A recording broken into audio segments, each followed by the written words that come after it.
The Idea of You, 2024. Imagine if they made a story inspired by Harry Styles dating old women, but one of the women is the protagonist and the POV of the story. That's technically what The Idea of You is about. The Idea of You is a 2024 romantic drama comedy film directed by Michael Showalter and based on the novel of the same name by Robinne. It was released worldwide on May 2nd, 2024, exclusively on Amazon Prime's video service. The only recognition it has received as of the making of this video is that it was nominated for an audience award at the SXSW Film Festival, where the film originally premiered, located in Austin, Texas, but it didn't win. The story takes place in a modern LA, and it follows Academy Award winner Anne Hathaway as Solène Marchand, a 40-year-old single mother who starts a romance with Hayes Campbell, portrayed by Galitzine, who is a 24-year-old guy and the lead singer of a fictional boy band, August Moon, which is like the hottest sensation among the teenagers. The couple will know each other better as the story progresses, but also surprises will come as the relationship becomes known by others. If you've seen other romance films or read any romance books, then you know what is going to happen based on the summary or even in the trailers. It's the typical romance film one can find on many other streaming services. Woman meets man, couple gets awkward at first, but then get along. Couple kisses, and couple has sex, couple's relationship starts to get known by other people, and you know where it goes after that. One thing it can be forgiven for, though, is possibly the last act, which is not often seen in romantic stories, and it's that they prioritize something over their relationship. Every time Anne Hathaway appears, she looks like she's ready to show her Academy Award skills. However, it doesn't feel like she gets the time to shine for most of the film, that is, because of the multiple cuts that the movie has, or because Showalter makes the story go faster than it should. There are 3 or 4 scenes in which she shows her professional acting skills, though. As for Galitzine, his acting is decent. Nothing mind-blowing, but nothing terrible either. The other characters are just there, in both their acting and roles. They fulfill their purposes. For some reason, the characters often start their dialogues with or which adds awkwardness to the scene and the characters. Maybe they gave the actors the freedom to do that because it would add some kind of realism to the scenes, or maybe the actors were just, trying to remember their lines. Who knows? Something noticeable about Hathaway's character is that at the beginning she has a goal, but then after she meets Galitzine's character, this goal suddenly disappears. It's not until like 40 to 45 minutes into the movie that one starts to know what her goal is. It's not a mandatory thing to do, but the audience should know the main character's goal within the first 30 minutes of the film. The only character that we know what the goal is within the first 30 minutes is Hayes Campbell, who is the one that wants Solène in the first place, and he's not the POV of the story. But what about the most important element in a romance story? The main character's relationship.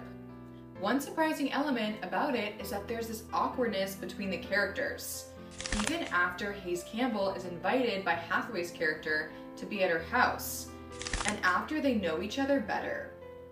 Other films have the same genre show the couple, having only an awkward moment when they meet, but the awkwardness between Solène and Hayes feels a bit more realistic, and it shows that not every couple gets along immediately. As for the other characters, it felt like Showalter didn't use them correctly. There's a group of characters that accompany Solène and that appear at the beginning. They get along well with the main characters and look like they're gonna help Solène or Hayes, or even Solene's daughter, Izzy, to grow up and feel better later. However, they just appear 2 or 3 more times, but they don't make much of a difference. There's another character that belongs to the boy band, and he proudly gets into the conversation between the main characters at the beginning, just so that Hayes introduces him to Solène. He does appear later and creates conflict that affects the main character's relationship, but we don't see him again after that. There are a few interesting visual choices here and there throughout the film. One of them can be seen in the trailer, and it's when Hathaway's character takes an elevator made of gold, in which her reflection can be seen. It lasts less than 10 seconds, but it's good to see it even when the movie doesn't want to focus on the visuals at all. There's a scene during the last act in which the lights of the house stop being the typical yellow-orange and change into different colors like red or blue, which helps the scene be more emotional. Probably the best of the visuals can be found in the stage performances, which look real, as if the audience is there to watch the band, and as if the people behind the scenes made all the stage for a real band to perform.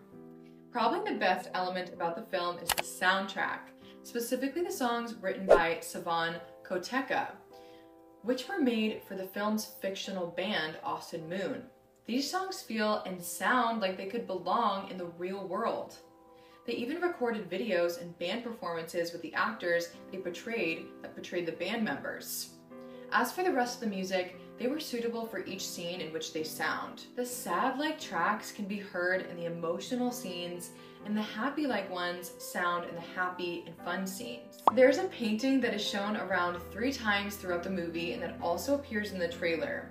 This painting, according to Hathaway's character, makes her feel everything. There's never an explanation of what this everything really means, but it probably means that she feels free of any obstacle or problem in her life. One element that is mentioned a few times in the film is feminism, and I don't want to get into the good or bad or what is correct or wrong with this ideology, but it's stated that one of the characters is feminist, and it's not like the biggest good point about the character.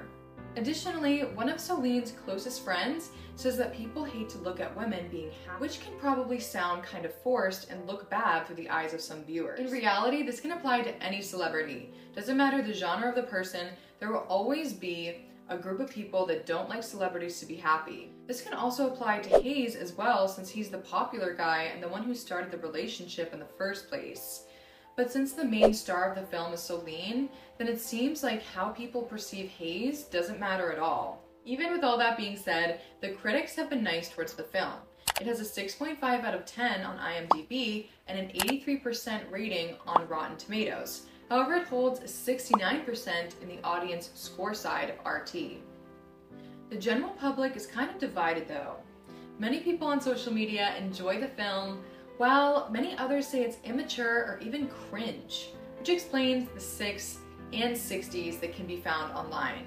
In the end, The Idea of You is another romance film like many others that can be found in streaming services nowadays. Nothing mind-blowing, just the average story of woman meets man, with the exception that it's a relationship between a woman in her 40s and a man in his 20s. The best word to summarize the film is that it's a bit of an awkward movie. The moments of silence between dialogues, followed by the often used at the beginning of many dialogues, in addition to some of the F words here and there, are what can make this film look awkward in the eyes of many people, especially mature people. However, this movie can be fun to watch for some people, especially women between the age of 18 and their 20s, which is probably the target demographic of the story. Additionally, the soundtrack is the best element of the film, so it's worth watching if it's just for the music. And that's it! If you like this video, don't forget to hit the like button, comment, and share, and subscribe to our channel to watch the latest and exclusive movie reviews. If you have any requests, thoughts, or recommendations for movie reviews, just drop them below in the comment section. And we'll see you in the next one. Peace.